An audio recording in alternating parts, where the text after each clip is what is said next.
Yes, it's always a pleasure to be in your company each and every time. And so I would want to think as well that seeing that you make the time, you sacrifice the time to be here, you as well, you enjoy my company as well. A number of you already here on the live, that is those at least I can see. I know some of you are there watching, listening, but well, you make yourself unseeable. But it's all well and good. Once you are there, that is what matters. But those of you I can see, let me just run through at least some names. Carol Oliver Chibroni, good evening to you. Mali Ostri, you are there, good evening to you. I also have Stefan Stewart, you're also here. Punella Henry, you're also there. Val Linton, Olivia Esprit, Brother Jefferson Winston, Dave Bertrand, Juanita Prince, Shirley Morris, good evening to you. Merlin Gordon, Brother Maxime Powell, Claudette Durand, Royston Francis, Owen Prosper, Rita Joseph, John Harry, Claraline Warrington. We also have Caswolf Blaise Banis, you're also there.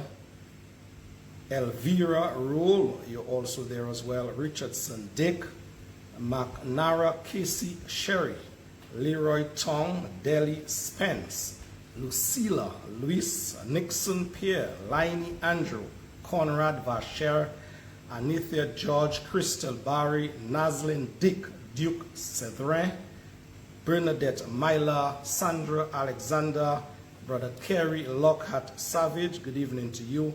Ethel Bellat Joseph, Brother Ricardo, good evening to you as well. From Ricardo's Media, good evening to you, Brother Santemi. And folks, the list goes on and on. Tyson Isidore, Nikki, Daru, Cleo, Watt, Grace, Cindy, Annette Monjuri, and the list indeed goes on and on. In the interest of time, folks, I will stop here for now, but just to say that I appreciate your company each and every time right here. Let me just take out some humming in the background here before we get things on the way here. I'm hearing a background song. Sorry about that, folks. All right, I think I eliminated that background noise, and we should be on the way very, very soon. So all I ask of you right now is that you share the live, make someone know that that discussion is on, and they too can participate each and every time. That is how we share information with each other, especially about our country, Dominica. Primarily, that is what that conversation is all about every Saturday. We keep it to a certain standard, with the facts to the best of my ability. We don't degrade, we don't denigrate, we don't bring down anybody here. We always try to keep it at a certain standard in terms of nation building. And so, yes, it's just another Saturday. Folks, let me start off this program with sort of on a sad note. Over the number of days, weeks, we have had a number of deaths in Dominica. And when I say deaths, I'm specifically talking about a number of young men.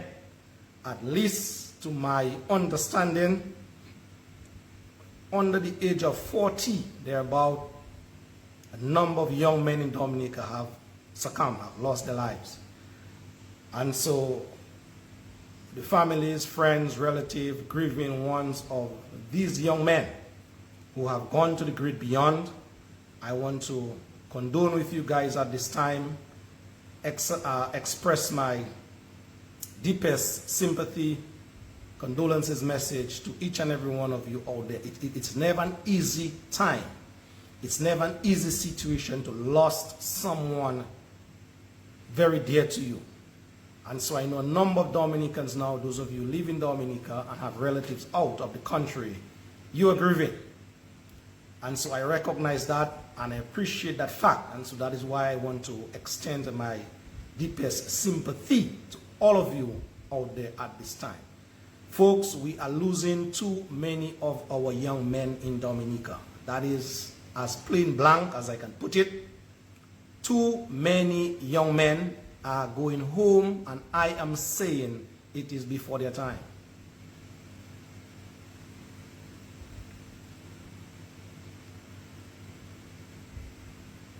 On that note, very sad note, I want to say as well, condolence messages to a dear friend of mine who his relatives are grieving at this time.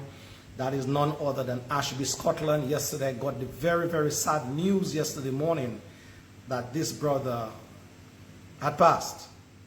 And so Ashby and I spoke about 6 weeks ago. We had a good exchange, and I never realized that it would be so short of a time that I'll be getting that news that Ashby, Scotland, hailed from St. Joseph but was living out of Dominica for some time. He passed. So those of you who knew this brother, knew Ashby, Scotland was a no-nonsense brother. He basically spoke truth to power, and he always had something good to say to you whenever you encountered him. He always had something good to say to me whenever I encountered him. And so it's on that note I want to, ask the family of this brother to be strong. We heard of a number of other young men, as I said before, bike accidents, stabbing, shooting, just name it. Dominica is plagued with that kind of problem.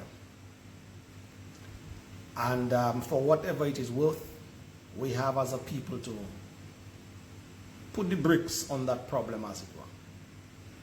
It is becoming a little tiresome now. Every time you get a text, you hear some news, it is never always good news or the best news. It is always sometimes very sad news.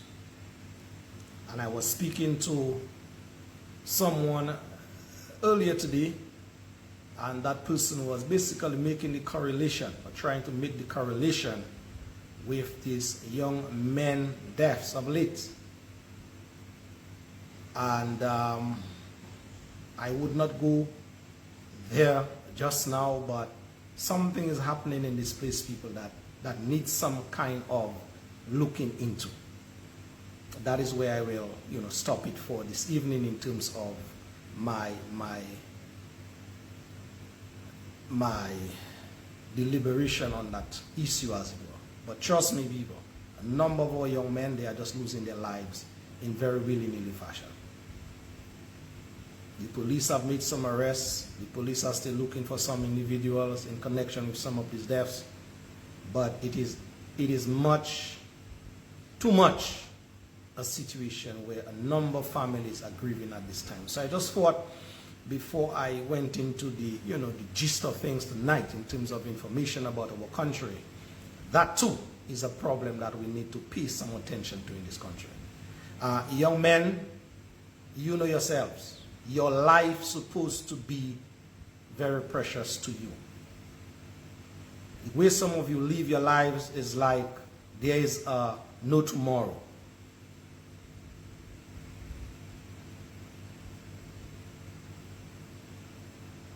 And so those of you young men who will be looking at this live, even not now, but later on, that is my exhortation to you guys out there.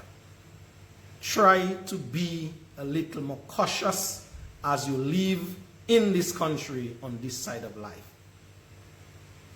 I know things happen, but some of the things that we are hearing happening in Dominica to our young men in particular, most of them could be avoided or could be averted. It's simple as that. Those of you who drink, please drink in moderation. Those of you who ride your bikes in this kind of willy-nilly fashion, those of you who drive in this kind of lawless state, as it were, these cost lives. No longer, I was talking to somebody the other day, no longer do you see men fighting when these quarrels occur like before by pulling punches. It's a knife, a cutlass, a gun, a sharp object, a bottle, whatever it is, to cause severe injury, which results most times in death.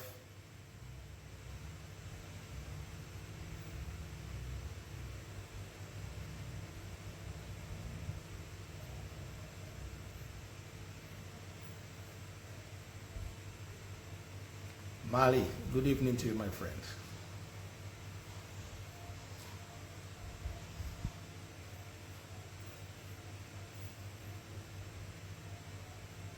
Most time, people, these altercations, these situations could be avoided.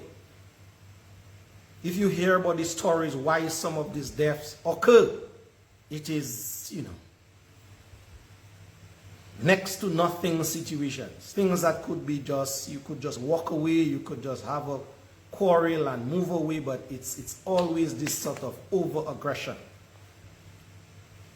And it saddened my heart sometimes to come here and say it, but it is what it is. The truth must be told. So again, I'm just calling on the young men out there, those of you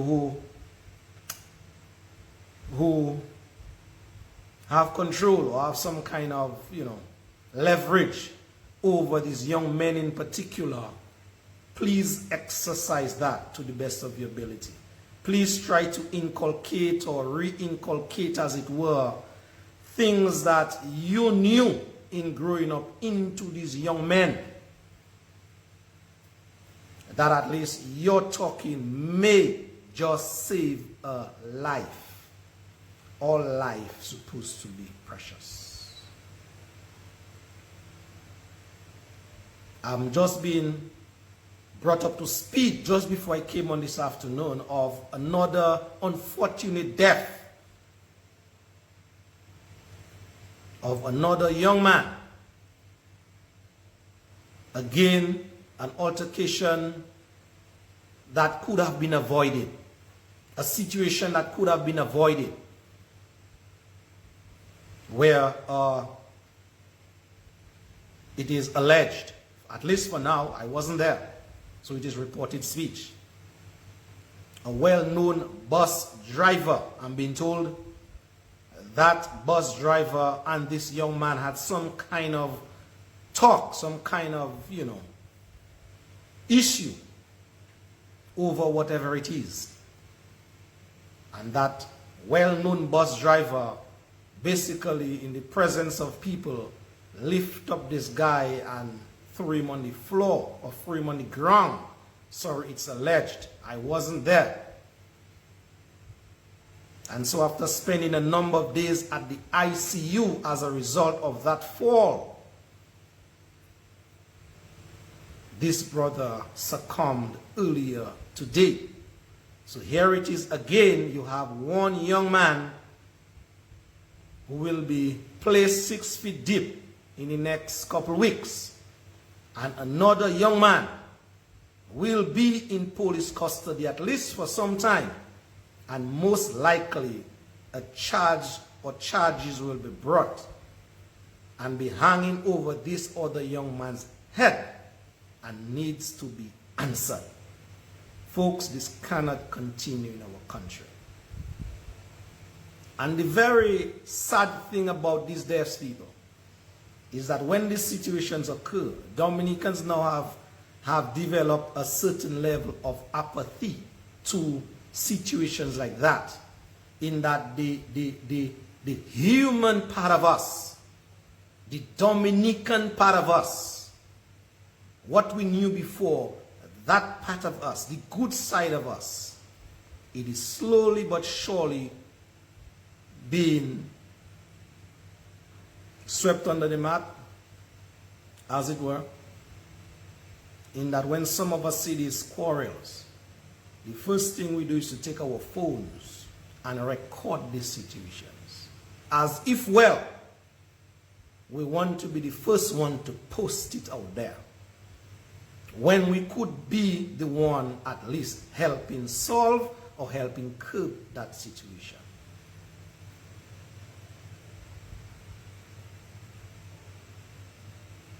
But that situation only really hits home when it is you, your brother, somebody close to you and you will understand really and truly what I am saying this afternoon and what other people have been saying for some time now as it pertains to this sort of lawlessness that pervades this country.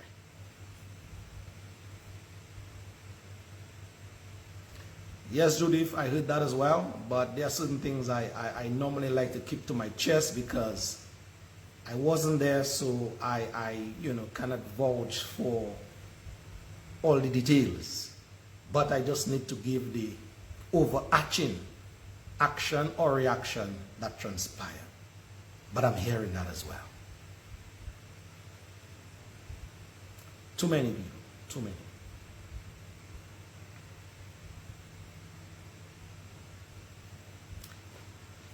Dominicans, I want to commend you now, those of you who are party goers, those of you who are revelers, those of you who are carnival lovers.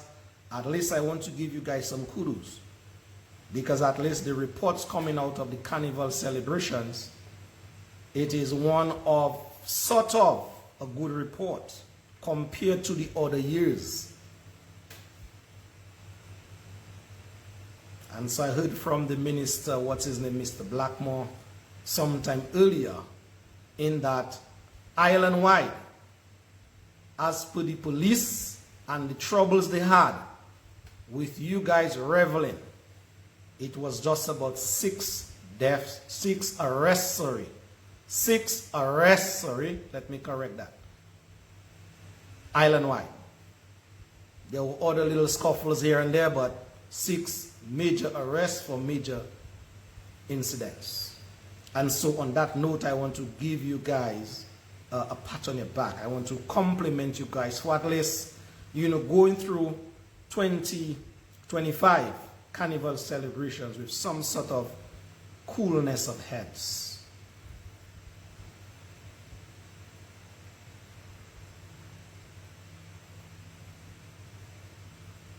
And so whoever contributed to that, the police, I want to thank you guys for your diligence in that manner and matter in terms of you policing whatever went on during the carnival celebrations to the best of your ability.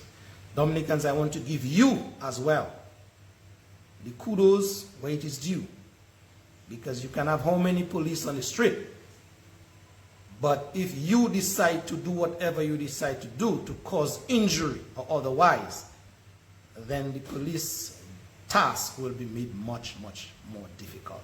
So on that note, compliments to you guys. Now, I read somewhere in terms of news now, factually that is, next Wednesday, that is the 12th, the magistrate in the name of Mr. Michael Loda will be handing down his decision as it relates to whether Mr. Jonathan Lehrer, a name that we have come to know of late in the news in Dominica, whether Mr. Jonathan Lehrer will be or will not be getting bail as per the gun-related charges that was preferred against him sometime earlier by the police. So come next week, Wednesday, we will understand, or we'll learn, rather, the fate of this brother as it relates to these new rounds of charges. We knew about the first round, whereby he, Jonathan Lehrer, and one of his, as it is said, allegedly, his co-conspirator, Mr. Robert Snyder, was charged for the very brutal, I must say, murder of Mr. Daniel Langlois and Dominique Marchand in the south of the country sometime back, at least a year back. After a number of court appearances back and forth, he was granted bail and is on, he is on bail, but at least one criteria has not been met in terms of the revocation of his U.S. citizenship, I'm being told. So as a result, he is still at the Stockton prison. Subsequent to that, other charges, gun-related charges were brought forth. And so next Wednesday, we, the Dominican public, will be hearing from the court what the court decides as it relates to him being granted bail in that instance or not. The prosecution team, I'm being told, obviously they are objecting to bail and basically saying that he's a flight risk among other situations. And his lawyers, Lennox Lawrence, Wade Nordy and others, they are fighting tooth and nail to get him off the hook so that the court could grant him bail. So we wait and watch with bated breath what is the outcome there come next Wednesday. What I can tell you guys as well in terms of some factual details as well, there is another round in terms of a documentary from the Canadians' end that is sort of baked already, 90% cooked as it were. Another documentary is out, that situation that transpired in Dominica and is still going on in our court system, where Jonathan Lehrer, Robert Snyder, and everyone involved in that matter, a documentary will be soon out. Most of you guys saw the first one, you listened to the first one, and it was sort of an eye-opener. And so just getting a sneak peek from the Canadians' end now as to what is to come, read the second documentary. I can tell you, the second documentary, it will be top-notch. The first one, should I say it would be like a walk in the park? No. But it's right up there in terms of the facts and basically the Canadians demanding that justice be done with their citizen, who is Mr. Langwa and his partner. So that case is by no stretch of the imagination done where the Canadians are concerned and the international community. Because trust me, people, Mr. Langwa was a well-respected businessman worldwide. Lived in Dominica, invested in Dominica for some time, and you know, his end came in very, very unfortunate situation. And so there are many, many eyes that is on that case as it relates to the continuing of it and finally the outcome. That is in as much as I can tell you. The powers that be may not want to come clean and tell you some of the external pressures that are being brought to bear, but I can tell you there are some pressures that are being brought to bear as it relates to that case in our legal system. So next Wednesday is a time that we need to pay close attention to. All right, let me just take a note of the time here because we only have 1 hour, people. So we are 6:30 on the mark. Let us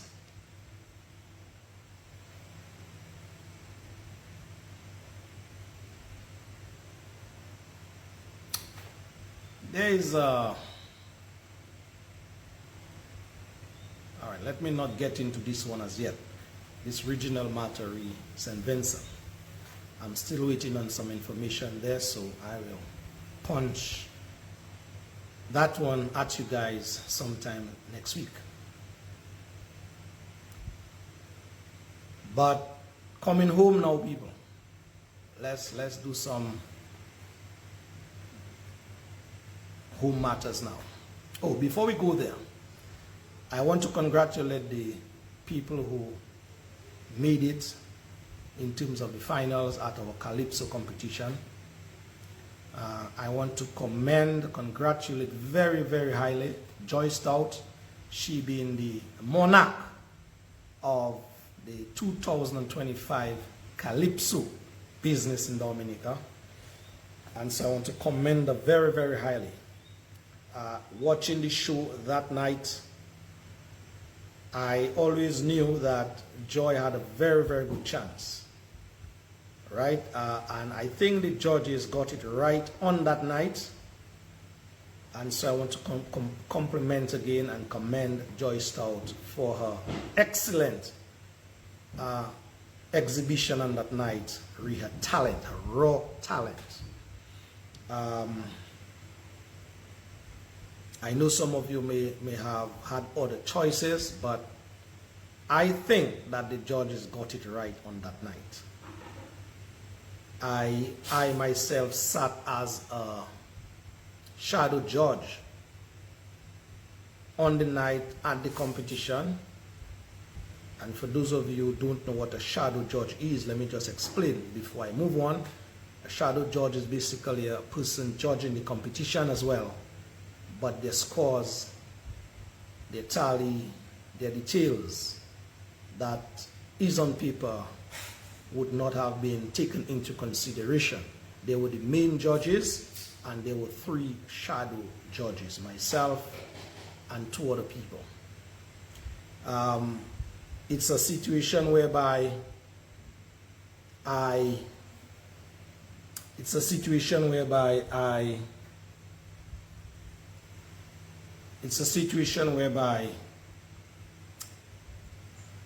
am part of a judging workshop in preparation to be a Calypso judge.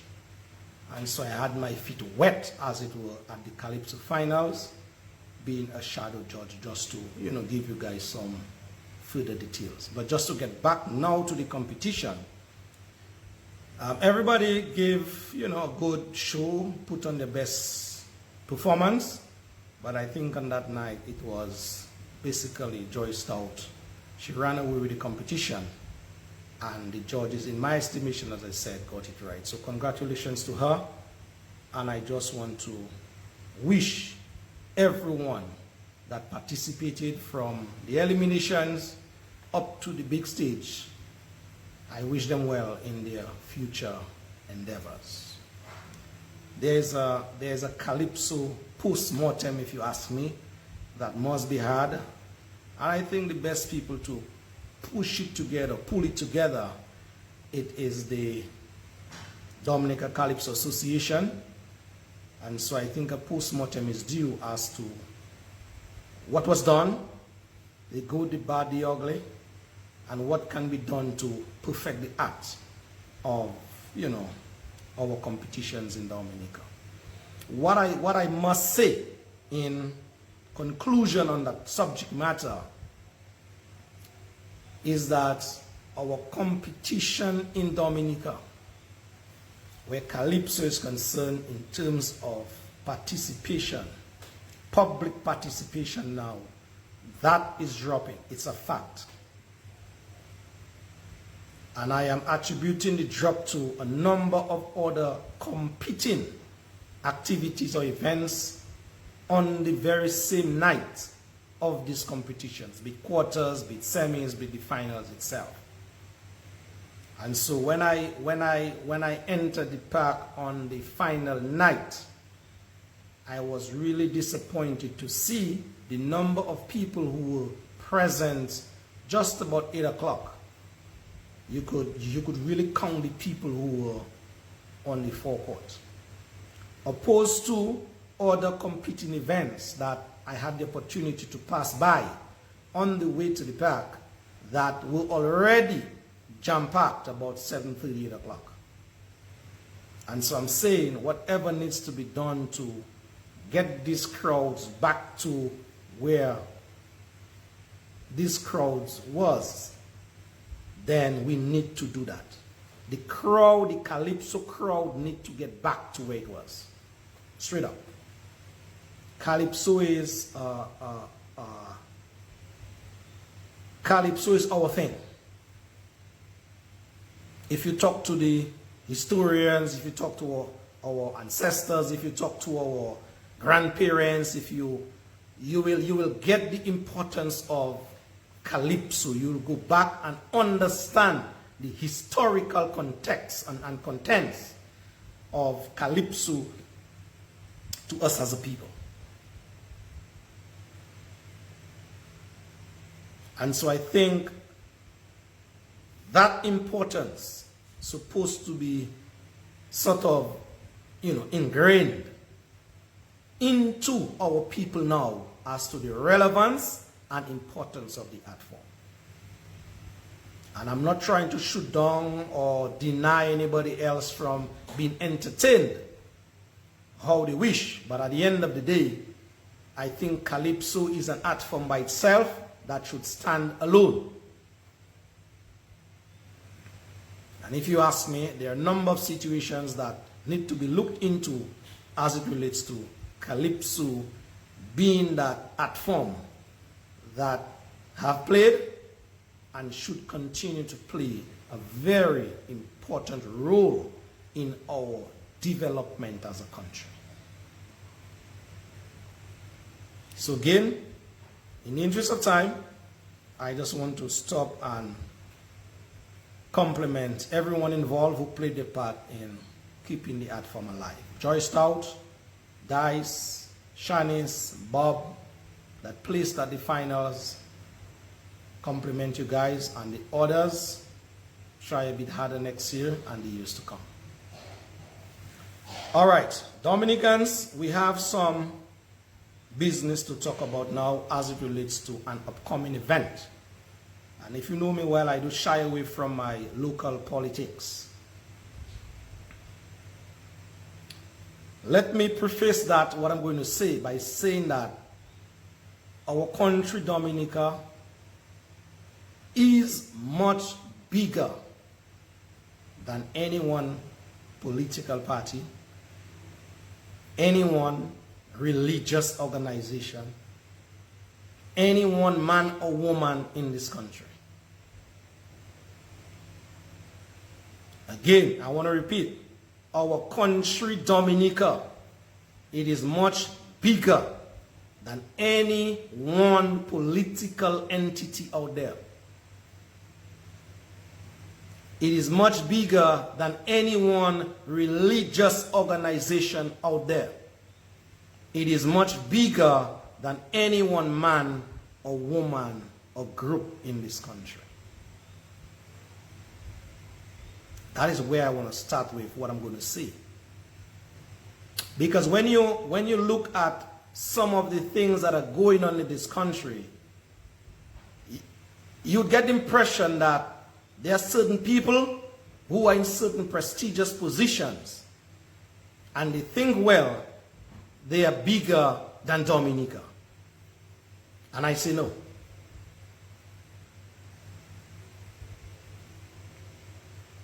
Our country is a blessed land. We have all what it takes, or at least the majority of what it takes, to have been much further in this region. A matter of fact, we made greater headway before in a number of areas. Right about now, we are being stagnated. We are left back. And you can name it. If you hear about the number of people who go to our main hospital, I'm not talking about a health center or clinic, our main hospital at Goodwill, and they're left to die because the hospital there is not equipped like it used to be before, with professionals and medications and machines to give that kind of up-to-date health care. And so let us start there, because if we don't have health, we can put everything else aside and say bye-bye. Your health should be priority. Your health should be number one. So if you have a country whereby your main hospital that is supposed to be the focal point of distribution and whatever it is to other healthcare facilities around the country, if that main hospital is lacking in what I mentioned before, you know you have a problem to start. And for the likes of me, I just cannot understand why it is that our people in this country cannot understand where we are in terms of our health predicament. And it is only when some of you choose not to know or deny in reality, get yourself into that place, you understand what yours truly and others have been espousing for years.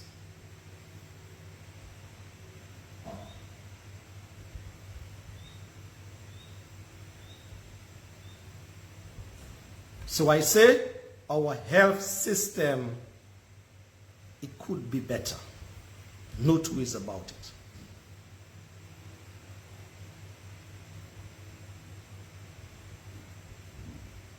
If you hear the stories of the doctors and the nurses and the ward aides and the people who work at the hospital, I'm trying now to get this guy's name who push these sick people back and forth. Somebody will punch it there. If you hear the stories with these people as it pertains to the lack, you will understand what I'm saying. The Oddlies, sorry. That's the name I'm looking for, the Oddlies. You will understand what I'm saying.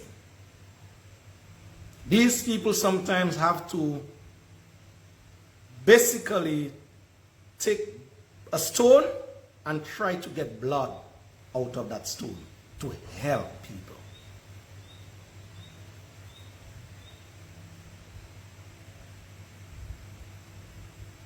And as I said, sadly so, it is only when your child, your mother, your sister, your brother, or yourself, you ends up there, you will understand where we are as a country. I pray none of you on this live feed ends up there. But life of a situation, sickness comes for everyone. So we now need to, as the old sayings goes, make our bed in such a way that when we are prepared to lie down, it will be comfortable enough. So don't wait when you get up there for you to understand there's no medication, there's no proper treatment, there's no proper facility. When you go to the bathrooms, you have the tendency to slide because the tiles there are slippery tiles versus non-slippery tiles. And water is coming through the cracks and it's running down on the walls. And the tiles are falling off the walls. And the list goes on and on and on. That is not the time you should have complained. Now, have some courage to speak.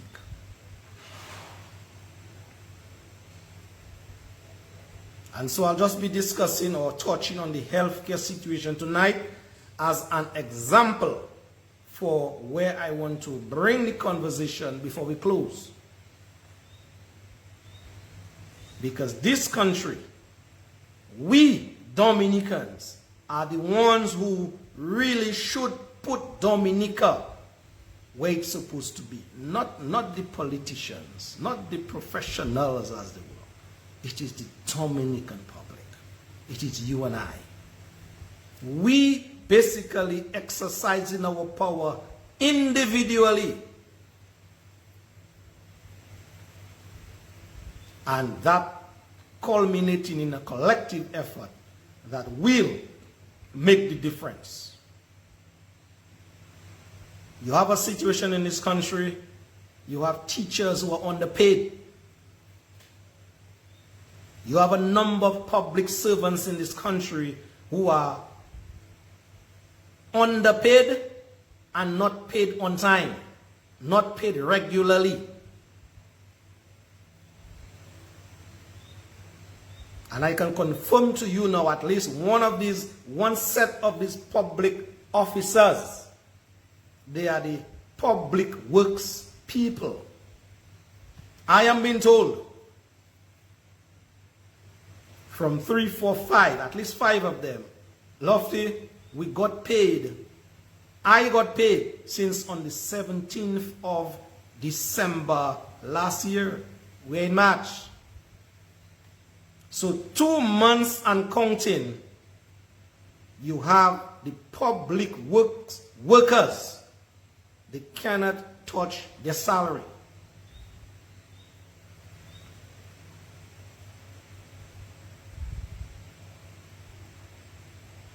And some of you, when you hear these stories, it's like nothing. And the very opposite to that, the people who are supposed to be facilitating the salaries now, on time, in a regular fashion, they are getting their salaries before the month end every month. And a couple of years back, they put some increase on there as well. So not only they're getting it on time, but they increase their salary. And the poor, struggling people have to go through the grinds of working so hard to keep Dominica's engine running. And at the end of the month, it's a story. They say he or she who is in the kitchen, you guys are feeling the heat.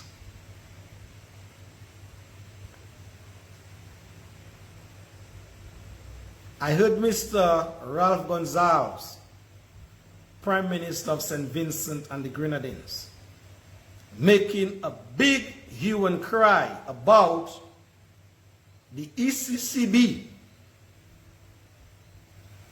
that is the Eastern Caribbean Central Bank, took a decision under its governor, Mr. Antoine, to build a mansion, the story says, to house the governor in St. Kitts and Nevis in the tune of 50 million EC dollars. And Ralph wrote a letter to the now chair of CARICOM, that is Mr. Gaston Brown, and basically lamenting the fact that that is wastage to the nth degree. And so whatever it is worth, I compliment Ralph for he taking a stand in that regard. Because at the end of the day, that is the people's money. And Ralph made the case very well. It is the people's money that is going to go towards that kind of a building. And in his mind, it's unnecessary at this time. When I read that story, it automatically triggered a switch in my brain here in Dominica.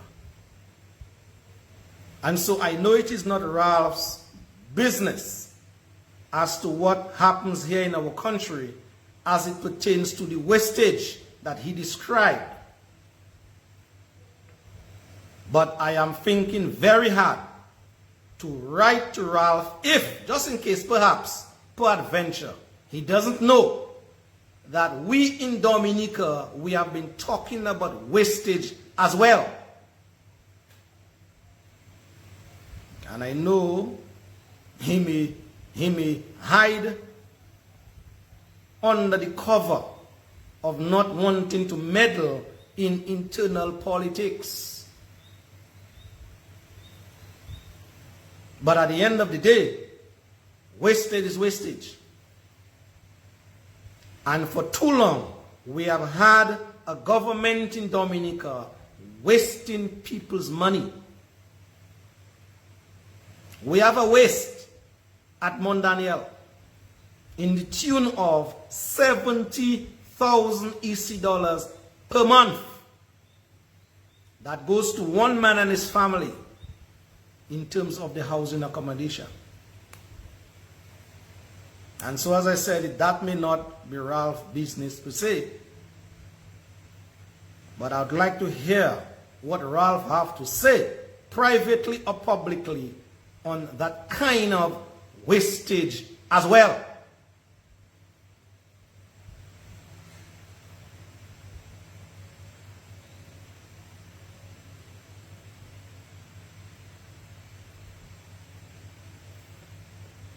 I'd really like to hear what he would have to say.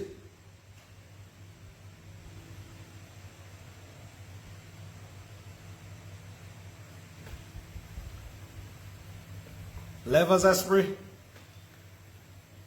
the good book that some of you believe in, and I believe in part, says, let the weeds and the tear grow together, and in due time, the differentiation, a clear distinction will be made. All right, my brother, so have no fear.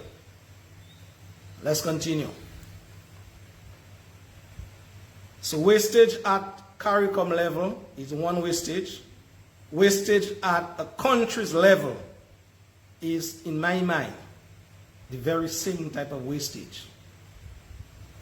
And so when I did my cross-checking across the region, the OECS countries, at least just keep it there, and I look at their housing accommodation for their prime ministers or premiers, nowhere, absolutely nowhere, Ralph lives at his home.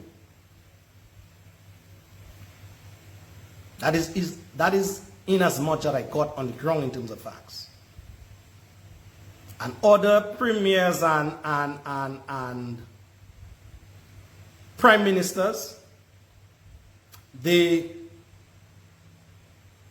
have the accommodation set up for them from the system or by the system, but not in that kind of a, willy-nilly fashion and wasting the people's resources.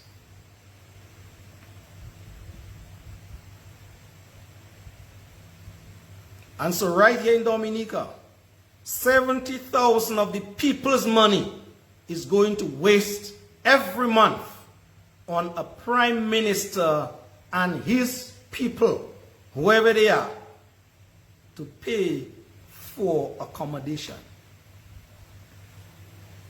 Isn't that wastage? But some of you in Dominica, you are comfortable with that. And so if you are comfortable, why should I worry?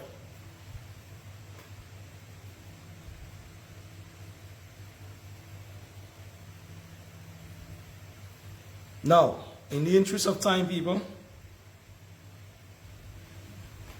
we have like 5 more minutes. In the interest of time, I will give much more details next week. But for now, what I'm hearing is that there is a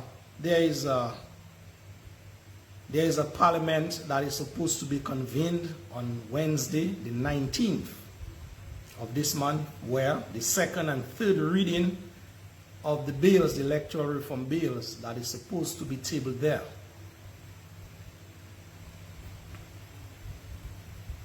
And what I can tell you based on what I know from the grapevine, at least one of the main or critical cog to make Dominica, in terms of its election, a much sought after country, it is the campaign financing aspect. That is not part of the bundle to be presented for second and third reading. And so just on that note, we can forget all the other aspects. Just on that note alone, I am asking the people of Dominica, whatever you need to do to rescue your country. Because if this government and Roosevelt Skerrit would have their way, there will be no more people who will be good enough to sit in the seat where policies are enshrined, in that opportunity will be taken away from you. And so just on that note, I am asking the Dominican public, we need to stand in defense of our country. It cannot, Dominica is not a King Jong-un country. We are not a North Korea. We don't have a dynasty.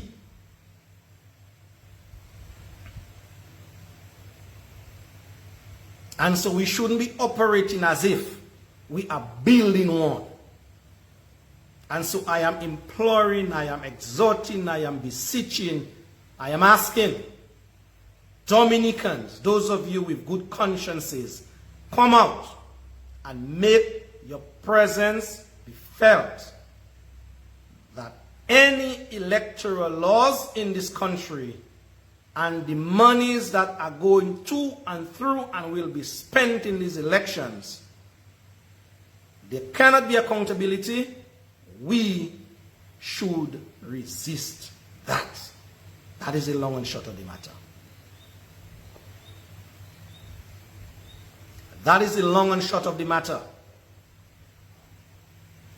Because too long, monies, big monies, and I must add, dirty monies, have been buying our elections in Dominica in a wholesale fashion.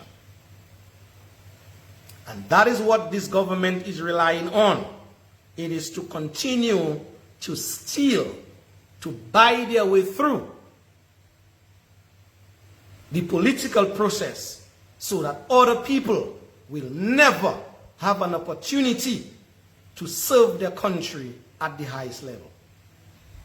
And so that is a mathematical madness right there. It cannot be one man and his cronies around him have decided that they have set themselves against the people of this country. The people need to set themselves against these people.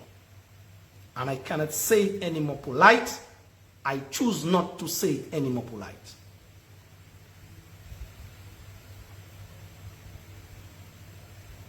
As I said, based on how things are unfolding, I'll be in a better position to give you guys much more details, what needs to be said as it pertains to your and my public stance come March 19th.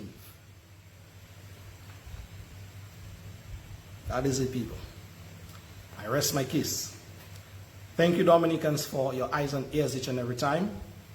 As Malcolm X normally said during his fiery speeches, which I listened to and I sort of, digest some of them. Whenever you speak truth to power, there will be friends and there will be fools. But it doesn't matter. A matter of fact, people who don't like the message that you're preaching, that's supposed to be the catalyst. That's supposed to be the fuel to keep you going. And thank you very much, people. I cherish your company each and every time. Those of you who are on that side and those of you who are on that side. It really doesn't matter to me. At the end of the day, history must record when this country will end where it end up, because I'm seeing it. It's clear when it will end up where it's ending up, because we are on the track. If a 180 turn is not made, you guys who may be supporting something today, I hope your children will have what it takes. I hope your grandchildren will have what it takes to forgive you guys. But your name will be etched either on the good side or on the bad side of Dominica's history. It was Frantz Fanon, this black liberator, who once said, in every man's life, that man, and I am adding woman now, has to find the purpose. And once you find that purpose, you can only do either or. Either you fulfill that purpose or you betray that purpose. And my exhortation to you guys, once you have found your purpose, try the best to fulfill it and not betray. Dominicans, thank you very much for your eyes and ears. Those of you in the region, thank you very much. Those of you further afield, I know I have a good buddy in Zimbabwe and also in Botswana. Always look at the program and give me feedback during the week. I appreciate you guys. So whatever is left of your Saturday night, please do enjoy. See you guys. Well, we won't have a program tomorrow, the Civic Vibes that is.